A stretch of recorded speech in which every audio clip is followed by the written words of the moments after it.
예, 오늘은 가을절기의 마지막 초막절에 대해서 배우려고 그래요. 가을에는 세 개의 절기가 연달아서 진행됩니다. 첫 번째는 뭐였습니까? 나팔절, 나팔 부는 절기. 그 다음 뭐였습니까? 지난주에 나눴던 대속죄일, 회개하는 절기. 그 다음에 초막절이에요. 초막절은 예수님이 다시 오시는 기쁨의 절기입니다. 기쁨의 시즌입니다. 이날을 준비하는 것이고 또 우리 주님이 그렇게 우리 가운데로 임하시는 그날이다라는 것을 기억했으면 좋겠어요. 좀 어렵죠, 여러분? 절기를 설명하려니까 어렵지 않습니까? 또 이 절기가 그냥 절기로 이렇게 지켰다가 아니라 이 절기 속에 담겨져 있는 앞으로 일어날 예언적인 계시적인 메시지가 담겨져 있어요. 이걸 같이 설명하고 나누려니까 쉽지는 않습니다. 쉽지는 않은데 배워야 됩니다. 알아야 됩니다.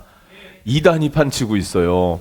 절기 이러면은 그 여호와의 증인 뭐 이런 데 있잖아요. 하나님 어머니라고 부르는데 그런 이단이 많은 영상들을 올려놓고 막 알리는데 정작 지켜야 될 우리 그리스도인, 알아야 할 우리 성도들이 이런 부분 너무 모르는 것 같아요. 그냥 삶에 대해서 좋은 예화로 주중에 누구와 이야기를 했어요. 우리 교회 성도예요.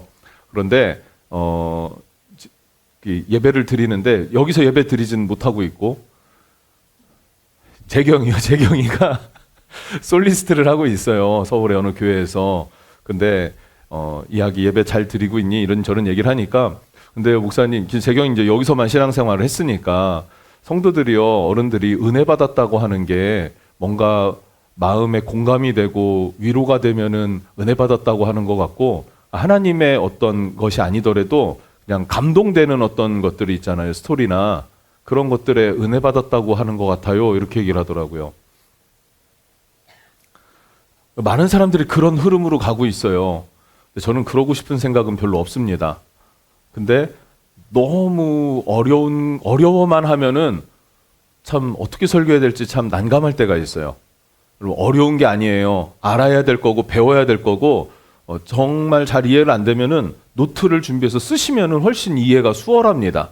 그렇게 해서라도 하나님의 말씀은 배워서 알아야 되는 말씀이지 어려우니까 피해야 될 말씀이 아니라는 거 좀 기억했으면 좋겠습니다. 초막절입니다. 오늘하고 다음 주 나눌 건데 초막절은요 어떤 날이냐면 초막 짓는 날이에요. 되게 쉽지 않나요? 나팔절은 어떤 날입니까? 나팔 부는 날. 대속죄일은 어떤 날입니까? 회개하는 날. 초막절은요? 초막 짓는 날이에요. 예. 창세기 33장 17절을 보면요. 야곱은 숫곳에 이르러 자기를 위하여 집을 짓고 그의 가축을 위하여 우릿간을 지었으므로 그 땅 이름을 숫곳이라 부르더라. 래요. 숫곳. 그러니까 여기서 집을 짓고 우릿간을 지었대요. 집도 이 어떤 단어냐면 숫가예요. 숫가. 운막입니다. 아니면은 초막입니다. 숫가. 한번 따라해 볼까요? 숫가.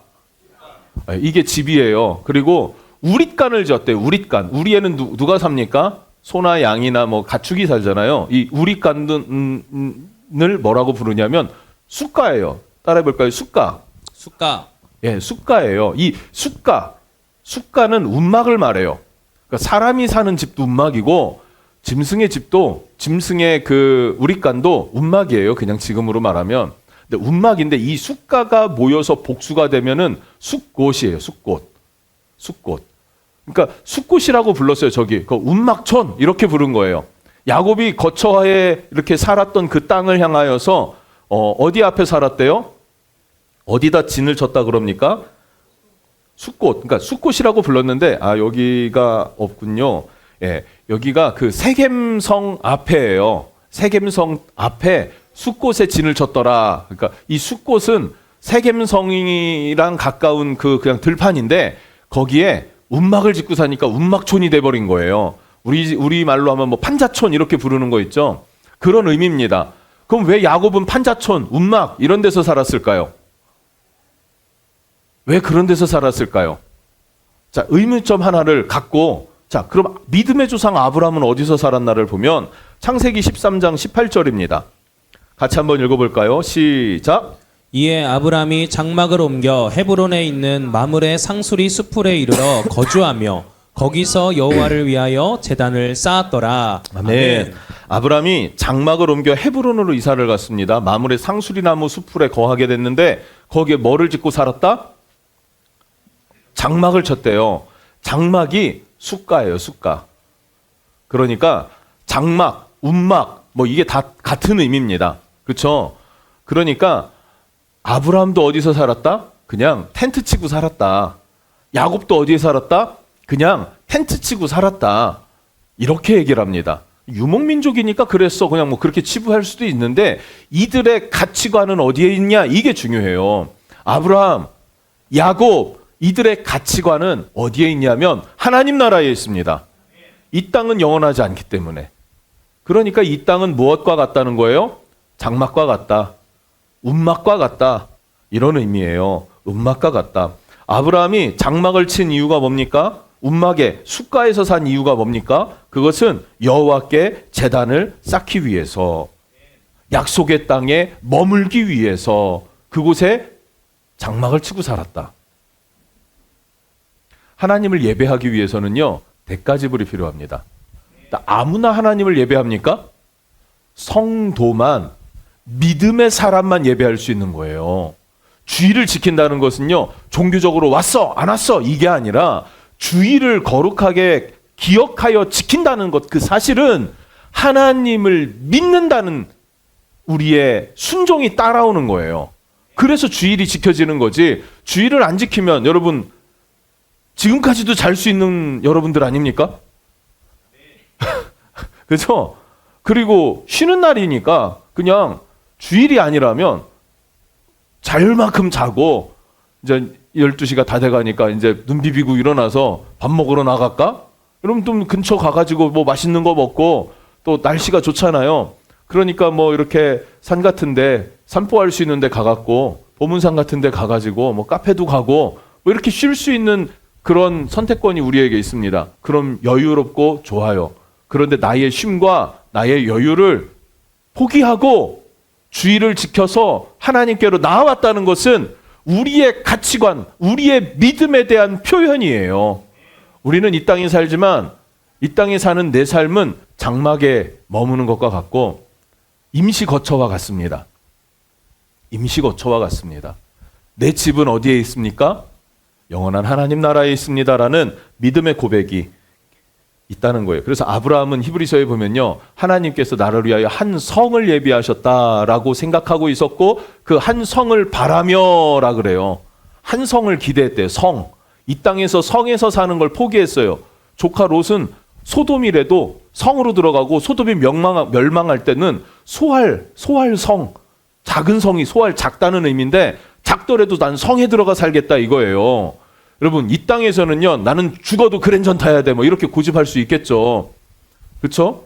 그런데 성경에 말하는 것은 그것은 잠시 잠깐이니 좋은데 그거 잠깐 내려두고 더 가치 있는 영원한 것을 위해서 사는 것, 그게 믿음이야 라고 성경은 말한단 말이죠. 이게 초막절의 의미입니다. 그래서 지금도 유대인들은요, 초막절에 초막을 줘요. 하다못해 베란다 있죠. 뭐라고 합니까? 테라스라고 하면 조금 더 세련된가요? 베란다 이러면은 좀 옛날 같고요. 예, 테라스 같은 데라도 움막 이렇게 얼기설기 기둥 세워서 이렇게 나무 엮어서 그냥 이렇게 묶어놔요. 그리고 뭐 천막 하나 뒤집어 놓고 그런 데서 이렇게 삽니다. 여기 성막 이렇게 보면은 소막절을 7일간 지키래요. 7일간 지키니까 그렇게 초막을 져놓고 움막을 져놓고 그 움막에서 7일 동안 사는 거예요. 그리고 마당이 있으면 마당에서 조금 더 이렇게 텐트를 치는 거죠. 그리고 텐트 안에서 일주일 동안 사는 거예요. 근데 7일간 지키라고 했다고 7일만 지키는 게 아니라 8일째도 안식일로 거룩한 성회로 모여라 지켜라 이러셨어요. 그러니까 총 8일 동안 진행이 되는구나 이렇게 기억을 하면 될 것 같습니다. 우리의 인생은 이 땅을 살아가지만 영원한 처소는 하나님의 나라고 초막에서 사는 집이다. 초막에서 사는 우리의 인생이다. 이런 가치관 우리에게 있기를 예수님 이름으로 축복합니다. 이거 너무너무 중요한 거예요. 또 초막절은 언제 시작됐습니까? 그러면 이스라엘이 출애굽하면서 시작이 된 거예요.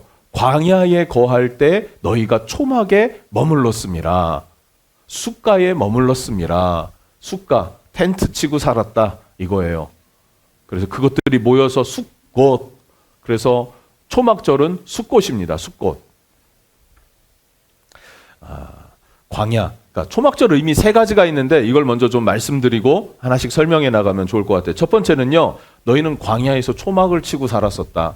근데 광야에서 물도 없고 농사거리도 없어요. 그런데 그곳에서 하나님이 무엇을 주셨습니까? 양식을 주셨고 구름, 불, 기둥을 주셔서 햇빛도 막아주시고 밤에 추위도 막아주시고 옷과 신발이 헤어지지 않았대요. 지금 우리가 보면은 우리는 또 스타일이 중요하잖아요. 이거 좀 마음에 안 들어. 이러면 좀 마음에 드는 옷을 입고 싶지 않습니까? 요즘엔 저는 이렇게 남방 다시 입고 싶어요. 옛날엔 티셔츠만 계속 좋았거든요. 요즘엔 남방 좀 입고 싶어요. 잘 어울리나요? 셔츠요. 예. 셔츠가 뭐가 틀린지 잘 모르겠네. 예. 어쨌든 셔츠를 요즘에 좀 입고 싶다는 생각이 듭니다. 그러다가도 후드티 입고 싶을 때도 생기겠죠? 자켓을 입고 싶을 때도 생기겠죠? 우리는 좀 이제 트렌드를 따라 살아가고 싶군, 아니면 취향을 따라 살아가고 싶은. 그런데 몇천 년 전이잖아요. 그땐 그게 중요한 게 아니라 뭘 입는 게 중요해요. 가리는 게 중요했고 뭘 걸치는 게 중요해요. 뭐래도. 그러니까 그 중요한 옷을 헤어지지 않게 하신 하나님. 신발이 닳지 않게 하셨다는 거예요. 만나를 주시고 메추라기를 내리시고 그리고 물이 없을 때 광야에 반석을 쳐서 물을 내고 마시게 하시고. 할렐루야. 광야에 살 때는요. 누구를 의지해야 합니까? 하나님만 필요해요. 왜냐하면 우리의 도움이 천지를 지으신 여호와에게서로다라고 하잖아요. 우리의 도움이 어디로부터 오는가? 천지 지으신 하나님에게로부터 옵니다. 이거잖아요. 그게 우리 기독교인의 가치관이어야 합니다. 그래서 광야를 지날 때 움막에 살았던 것을 기억해라. 광야는 미드바르예요. 미드바르. 미드는 뭐냐면 눈을 뜨다, 바라보다 이런 의미예요. 나바르 이건 말씀이에요. 말씀, 메시지. 그러니까 광야에서는 하나님의 메시지에 눈이 띄어지는 겁니다. 광야는요 하나님의 말씀에 귀가 번쩍 열리는 그것이 광야예요. 믿음의 사람은요 인생의 광야를 맞았을 때 절망하고 낙심하지 않아요. 소주 먹고 막 이런 거 안 한단 말이에요. 믿음의 사람은 광야를 지날 때 누구를 바라봅니까? 하나님을 의지하고 하나님을 바라보니 하나님에 대해서 눈이 띄어지는 거예요.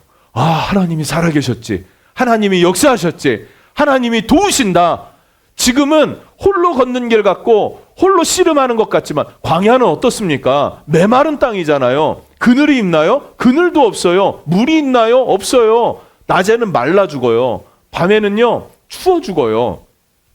막 영하로 떨어지는 날씨는 당연히 아니죠. 근데 우리 그 치앙라이도 가보니까 태국인데 북부 지역에 한 10도, 12, 3도 이렇게 떨어지는데 거기 누가 이렇게 술 먹고 길바닥에 이렇게 널브러져 자잖아요. 저체온증으로 죽은 사람이 있대요. 저는 그 얘기 듣고 좀 의아하면서 웃을 일은 아닌데 웃음이 나왔었어요. 광야가 그렇게 춥다는 거예요. 추웠었다는 거예요. 그런데 구름 기둥, 불 기둥은 누가 주신 거예요? 하나님이. 아침에는 만나가 내렸고요. 저녁에는 메추라기가 내렸고요. 물을 주셨고요. 할렐루야. 우리 인생길은 누구가 필요하다는 겁니까? 하나님이 필요하다는 거예요. 뭔가 문제가 생겨서 막혔습니까? 뭔가 얽매여져서 내 뜻대로 움직여지지가 않습니까? 그때 필요한 게 뭐라고요? 내 힘으로 할 수 없을 때 주님을 바라보는 것. 너희가 광야에서 초막에서 살 때를 기억하라. 이게 초막절의 첫 번째 의미라고도 할 수 있습니다. 또 다른 의미는 뭐냐면 예수님이 재림하시면 나팔절에는 누가 오신다는 사인입니까? 주님이 곧 오신다 이거예요. 그리고 대속죄일은요. 주님을 맞이하기 위한 회개의 날과 함께 주님의 재림, 공중 재림이 일어나는 날이에요. 초막절은 뭔지 아십니까? 천년왕국이에요. 그 주님과 새로운 통치자로 예수 그리스도와 함께 다스리는 그 자리에서 주의 권세를 함께 누리면서 함께 산다는 거예요. 뭐 권세를 누린다, 함께 왕노릇하리라, 뭐 천년이다. 이거보다 더 중요한 게 뭐냐면요. 주님과 함께 영원히 산다는 게 중요한 겁니다. 할렐루야. 주와 함께 영원히 사는 게 중요한 거예요. 할렐루야. 저는 이게 말씀 준비할 때 제가 이제 주제를 가지고 항상 이렇게 몇 주씩 이렇게 설교를 하지 않습니까? 지난 믿음 시리즈를 설교할 때부터 제가 은혜가 되는 메시지였어요. 그 전에는 교회에 필요한 것들을 기도하면서 주제를 잡았다면 내가 너무 은혜가 됐던 게 믿음이었습니다. 주님 나를 믿음으로 단련시키고 세우시는구나. 믿음을 놓치지 말아야겠다. 그 다음 메시지가 뭐였습니까? 그 절기하기 전에 결단이었죠. 결단. 믿음은요, 결단이 따라와야 돼요. 나는 이렇게 살겠다. 나는 기도 생활을 하겠다. 주의를 성수하겠다. 결단. 결단이 없으면 성장이 안 됩니다. 결단은 믿음에서 오는 거고, 이 결단이 없으면 성장과 성숙과 열매로 나아가지지가 않는 거예요. 근데 언제까지 하나님이 이것을 다루시냐면 결단이 틀 때까지, 넘어설 때까지. 그래서 어떤 경우에는 그걸 넘어서지 못하니까 평생 그렇게 살다가 주님 앞에 서는 경우도 있더란 말이죠. 결단하고 넘어갑시다. 그리고 바라봐야 될 게 뭐였다? 다시 오실 예수님이었어요. 원래 이 재림은 작년부터 고민을 해서 작년 말부터 이스라엘 어제 가자지구 이런 그 전쟁이 일어나고 막 하잖아요. 그때부터 마지막 때가 되어 가나 보다. 나팔 소리처럼 들렸거든요. 근데 마지막 때에 대해서 다시 오실 예수님 재림에 대해서 설교를 하고 싶었는데 이게 너무 신학적으로 좀 난해함이 있고 갈래길이 너무 많은 거예요. 그러니까 이거를 딱 설명하기가 쉽지 않고 우리 성결교단의 신학은 뭔가, 재림 신학은 뭔가 이것도 좀 찾아봤는데 이게 조금 제가 다 이해하기가 조금 어렵더라고요. 그러다가 절기, 가을절기, 이 초막절이라고 불려지는 가을절기 3개를 통해서 다시 오실 예수님을 정리하는 게 너무 마음에 딱 맞았어요. 그리고 준비해 가는데 제 소망이, 기쁨이 막 일어납니다. 어차피 이 땅에 소망 두는 거 아니지 않습니까? 이 땅에서는요, 주님이 우리를 막 다 번성하고 다 잘되게 하십니까? 그리스도인은 사업하면 다 성공합니까? 그리스도인은요, 무슨 일을 하든지 다 머리가 됩니까? 꼭 그렇지는 않단 말이에요. 그런데 그게 중요하지 않기 때문에 그렇게 우리에게 채워주시지 않는 거구나라는 걸 알게 돼요. 그게 왜 안 중요합니까? 주님 나는 중요해요. 근데 주님 안에서 그 중요한 게 아니라는 거예요. 1등, 2등이 중요한 게 아니라 주님과 함께함이 중요한 거예요. 왜냐하면 그 주님과 동행하는 그 나라가 천국이기 때문에. 어릴 적에 천국에 대해서 주일학교 다닐 때 우리 선생님이 황금길로 돼 있대요. 초딩이 황금이 뭐가 중요해요? 과자가 중요하지. 과자 한 봉지가 중요하지. 무슨 천국이 황금길 그 무슨 소용이 있어요? 하늘에서 찬송 소리가 울려 퍼지고 꽃들과 아름다움이 좋겠죠? 이래요. 네 하는데 별로 좋을 것 같지 않고 24시간 하나님을 찬양만 한대요. 지옥 갔겠다 이 생각이 들었다니까요. 어떻게 찬양 1시간 하면 지치지 않나요? 저는 그랬어요. 근데 진짜 천국이 좋은 이유는, 천국이 천국인 이유는 하나님이 통치하는 나라이기 때문에, 그 하나님과 함께 하기 때문에, 그래서 좋은 거예요. 그 나라에서 그게 얼마나 좋은지 이 초막절을 베드로가 바라본 거예요. 그래서 예수님이 변화산에서 변화되시고 모세와 엘리야가 함께 있는 것을 보고 베드로가 뭐라고 고백합니까? 초막 셋을 짓고 여기서 살겠다. 영원히 살고 싶습니다. 초막을 짓고 살고 싶대요. 초막에 살더라도 누구와 함께? 주님과 함께 그 영광스럽게 영화롭게 변모하신 예수 그리스도와 함께하는 그게 너무 좋은 거예요. 이게 표현이 안 되는 거예요. 정말로 너무 좋은데 표현이 안 되는 이 하나님의 나라. 좀 맛을 보셨습니까, 여러분? 이 나라가 어떤 나라인지 가늠은 되십니까? 주님을 만났다면 가늠은 돼요. 그 주님을 처음 만났을 때 그 죄사함의 기쁨, 이 죄사함의 기쁨 이러면 또 이제 구원파가 이 슬로건을 쓰니까 좀 우리가 또 많이 안 쓰는데 우리가 죄 사함 받은 그 그리스도의 은혜를 경험했을 때의 그 기쁨, 감격, 주의 성령이 내게 임하셨을 때의 그 희열과 그 만족함과 그 이 땅에서 누릴 수 없는 그것이 더 깊고 영원하게 나와 함께 한다는 그 나라, 그걸 어떻게 표현할 수 있을까요? 경험합시다. 그리고 준비합시다. 할렐루야. 주님은 그렇게 다시 오셔서 우리와 함께 한다는 거예요. 이게 두 번째 메시지입니다. 새 초막을 주시는데 그때는 운막이 아니에요. 한 성을 예비하신다고 하셨고 그 나라는 영원한 나라는 거예요. 운막은 왜 운막을 짓습니까? 금방 이동할 거니까. 할렐루야. 캠핑 가는데 텐트 가져가잖아요. 벽돌 싸갖고 가고 벽돌로 텐트 이렇게 합니까? 아니에요. 그냥 하루 이틀 자면 집에 오니까 텐트 치고 자는 거예요. 캠핑장 가면은. 우리 인생은 캠핑장이라니까요. 여기는. 그것과 같다니까요. 우리 어르신들도, 어르신 이러면 너무 좀 많아 보이는데 우리 어른들도 내가 이 나이가 됐구나라는 게 어릴 적에 상상이나 해보셨습니까? 요즘에 근데 어른들도 되게 젊게 사시더라고요. 이제 어제 제 자유수영 하는 날인데 어떤 할머니 같은 분이 오셨어요. 그냥 얼굴로 그냥 대충 가늠을 해보면 나이가 한 60 중반에서 70 그 사이쯤 되신 것 같아요. 근데 여기에 장미꽃이 있더라고요. 문신이 딱 이렇게 도도하게 있더니 쑥 가더니 막 저병을 막 하시는 거예요. 오래 하셨나 보다 했는데 다 가고 있는데 여기 뭔가 묻은 것 같아서 이렇게 보니까 장미가 여기에 이렇게 그리고 우아하게 수영을 하시더라고요. 멋지게 사시는구나. 그래도 그분 몇 년 안 남았습니다. 그죠? 저도 제 나이가 40 중반 된 줄 몰랐어요. 중년 될 줄 몰랐어요. 제 진짜 깜빡깜빡 나이를 속고 어디 재작년 건강검진 하는데 나이스라는데 제가 35을 썼어요. 10년 젊게 썼죠. 아니지, 내 몇 살이더라? 이러고 다시 썼습니다. 금방금방 지나요. 우리 그냥 캠핑 나온 거예요, 이 땅에서. 영원한 하나님 나라에서 100년을 산들 잠깐 눈 깜짝할 새 지나가는 거 아닙니까? 비교가 됩니까?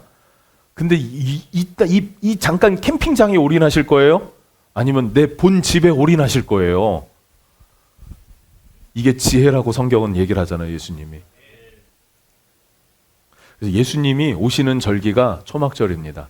그래서 초막이 아니라 이제는 영원한 집을 주시는 그때가 초막절이고, 이거 조금 더 설명할 건데 세 번째를 먼저 설명하고 이렇게 정리하고 요거 설명 다시 할게요. 세 번째는요, 추수의 절기입니다. 그래서 수장절이라고도 하죠. 추수한 곡식들을 어떻게 해요? 어디에 드려요? 곡간에 드리는 거예요. 포도를 수확했으면 그 포도즙을 짜서 드리고 포도주를 담궈서 들여놓는 거. 그게 가을절기 초막절에 일어나는 날입니다. 곡간에 들어갔다는 건 뭡니까? 예수님이 말씀하시죠. 알곡과 쭉정이 가라지를 나눈다. 그죠? 그 알곡은 어디예요? 곡간에. 쭉정이는 어디예요? 가라지는 어디예요? 불에 사르느니라. 심판이 있다는 거예요. 심판이 있으니까 두려워할 게 아니에요, 여러분. 우리는 예수를 믿는 믿음이 있기 때문에 곡간에 들어가는 거예요. 하나님의 나라로 들어가는 날이란 말이에요. 이 기쁨이 있기를 주님의 이름으로 축복해요. 그래서 그날이 더 기대되는 거죠. 어제 저녁에 설교 정리하고 이거 이제 좀 나름 정리를 했을 거 아니에요. 또 쭉 보고 기도하고 잠깐 이렇게 영상을 봤는데 쇼츠인데 뭘 봤냐면요. 미군들 이렇게 저녁 혹은 휴가 나와서 자기 가족들하고 만나는데 이제 미리 말 안 하고 와가지고 서프라이즈 하는 거예요. 이렇게 그런 영상이 어떻게 쇼츠에 있길래 쑥 봤어요. 근데 보자마자 5초 안에 눈물이 막 나는 거예요. 어떤 장면이었냐면 유치원처럼 보였어요. 아니면 초등학교 1학년 요 정도. 우리 온유보단 좀 어린, 저 지환이보단 조금 큰 그런 아이인데 이렇게 모여서 수업을 하고 있는데 아빠가 인형을 들고 이렇게 쓱 와서 서 있었어요. 근데 애가 이렇게 하다가 웅성웅성 거리는데 왜 그러지 하고 쑥 봤는데 자기 아빠인 거예요. 자기 아빠니까 얘가 어떻게 할까요? 지환이가 있는데 아빠가 집에 왔어. 지환이가 어떻게? 안녕, 안녕. 이 아이는요, 군에 간 아빠가 오랜만에 왔는데 아빠인 거예요. 그러니까 왁 하더니 막 달려가서 뭐 이렇게 안겨가지고 막 다리로 막 아빠 감싸 안는 거 있잖아요. 그리고 아빠가 이렇게 한 바퀴를 도는데 아이가 입이 그렇게 이렇게 네모로 미음으로 벌어지는 거예요. 그리고 막 우는 거예요. 그 장면이 딱 보여졌는데 주님을 그렇게 맞이하고 싶은 거예요. 보고 싶은 거예요. 갑자기 막 눈물이 나서 막 기도했다니까요. 주님만 보고 싶습니다. 주님만 원합니다. 뭐예요? 곳간에 들어가서 주님과 함께하는, 주님으로만 만족할 수 있는, 그렇게 원하고 내가 이렇게까지 주님을 원했나 싶을 정도로. 근데 그 주님을 맞이하니까 주님 그 첫인상이 주님인 걸 그냥 알겠는 거예요. 반드시 그럴 거예요. 그 주님께 막 달려나가는 그 자녀의 모습. 아, 그 모습이 나의 모습이겠다. 내가 누구 그리운 사람 별로 없거든요, 지금. 그리운 사람 없는데 유일하게 그리운 게 주님이더라고요. 가깝게 표현하면 그 주님의 임재 안에서의 예배라고 할 수 있겠고, 좀 더 멀리 보면은 다시 오실 예수님에 대한 기대감이라는 것이고요. 저는 이게 너무 감사해요. 다시 오실 주님에 대한 기대감이 내 안에 회복됐다는 거. 제가 몇 년 전에 한번 고백했을 거예요. 예수님이 다시 오시는 거에 대한 기대감이 없는 게 기도 제목이라고. 근데 이 초막절에 대해서 말씀을 준비하고 하면서 그 기대감이 막 너무 간절해지고 있어요. 여러분에게도 초막절에 이 알곡과 쭉정이를 나누시는 날에, 그래서 수장절이라고 하잖아요. 이렇게 곡식과 이런 열매들을 쌓아두는 그때에 천국에 들어가서 주님과 함께 영원히 풍성함과 기쁨을 누리는 절기가 됐으면 좋겠습니다. 그 기쁨의 절기예요. 수학의 기쁨, 주님과 함께하는 기쁨, 영원한 집에 들어가는 기쁨. 새 집에 들어간 입주한 기쁨이 있나요? 있지? 네. 지환이가 그랬대요. 새 집에 이사 가고 나서 우리 집 가자. 옛날 집 가자. 모르니까. 근데 지금은 지난주에는 뭐 적응된 것처럼 얘기를 했는데 또 이따 물어보면 좋다고 하겠죠. 뭐. 네. 천국에 그렇게 간다면, 이 땅에서 집도 입주하면 좋은데 천국에 간다면 그 기쁨을 소망하는 것이, 기대하는 것이, 이것이 있음을 아는 것이 초막절의 메시지라는 거예요. 매년 해야겠다는 생각이 들어요. 절기에 대해서는. 그 시즌에 맞게 봄, 여름, 가을 이렇게 주님 은혜가 있었으면 좋겠습니다. 자, 이게 중요한 메시지였고요. 조금 더 그래도 좀 살펴야 될 것 중에 하나가 있는데 초막절은 예수님이 오시는 절기라 그랬어요. 이게 초림 예수님에 대한 메시지이기도 하고 재림 예수님에 대한 메시지도 있어요. 성경 안에는 이 두 메시지가 다 함께 담겨져 있습니다. 먼저 초림 예수님은요 12월 25일에 오셨을까요? 아니라는 거 우리가 알고 있어요. 그럼 언제 오셨을까? 우리 성경을 근거로 좀 추적해 보면 세례 요한보다 예수님은 6개월 늦게 태어나셨어요. 그럼 세례 요한이 언제 태어났는지를 보면은 그때부터 6개월 뒤에 예수님이 오셨구나라고 하는 정확한 날짜는 우리가 알 수 없어요. 그런데 그 시즌이구나라는 걸 좀 알 수 있겠죠. 세례 요한은 언제 태어났나? 요한의 아버지는 제사장이었습니다. 레위인이에요. 요한은 레위 지파입니다. 세례 요한은 레위 지파. 그 아버지는 사가랴, 엘리사벳 이에요. 이게 누가복음 1장 5절에 있는 말씀이고, 그리고 레위인들은요, 레위인 중에 아론을 뽑아서 아론의 자손은 제사장 계열이에요. 그리고 모든 레위인들이 있고요. 레위인 중에 이 요한은요, 아론의 후손입니다. 그러니까 제사장 계열이라는 거예요. 제사장 계열인데 제사장의 계열 아론의 두 아들 나답과 아비후는 잘못된 불을 들여서 죽었어요. 그래서 그 다음에 엘르아살과 이다멜, 셋째와 넷째, 엘르아살, 이다말, 셋째와 넷째가 그 제사장직을 이어갑니다. 그래서 각각 12명의 이 자손들이 12개의 조를 짜요. 그럼 몇 개의 조가 됩니까? 24개 조죠. 24계열, 24개의 조로 나눠져서 이 24조가 돌아가면서 성전을 제사장으로 섬기는 거예요. 그런 시스템이었습니다. 그런데 24조, 그래서 24반열, 뭐 여기에서도 24장로가 나오지 않았을까?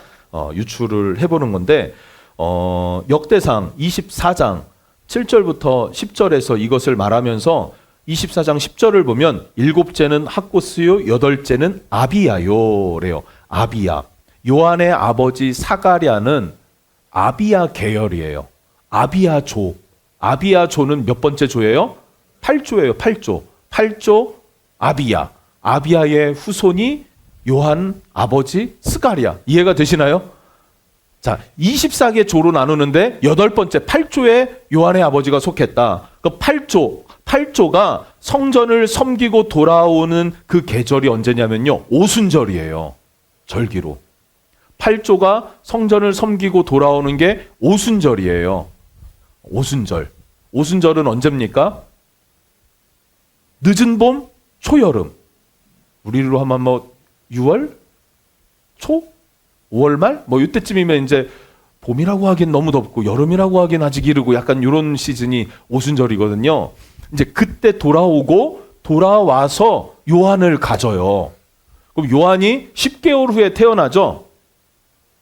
아기가 10개월 있다 태어나잖아요. 그러니까 대략 요한은 언제 태어납니까? 이듬해 봄에 태어나요. 봄에는 어떤 절기입니까?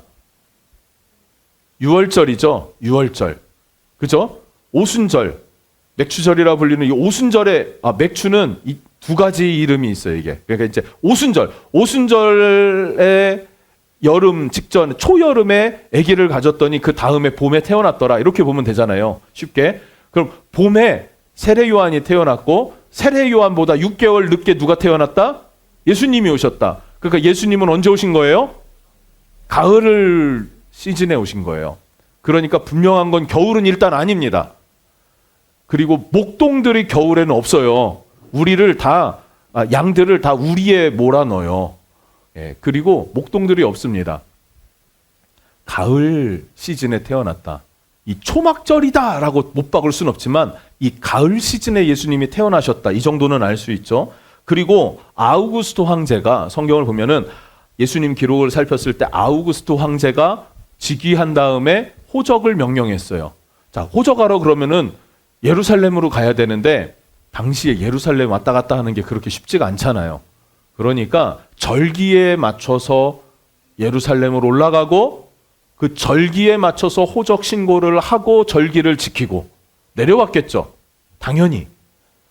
그래서 절기에 올라갔기 때문에 예수님이 절기에 올라갔기 때문에 묵을 곳을 찾지 못한 거예요. 예루살렘뿐만 아니라 그 위성 도시라고 할 수 있는 가로 옆에 있는 베들레헴. 지금도 성지순례를 가면요. 베들레헴에서 많이 묵습니다. 왜냐하면 예루살렘은 되게 비싸요.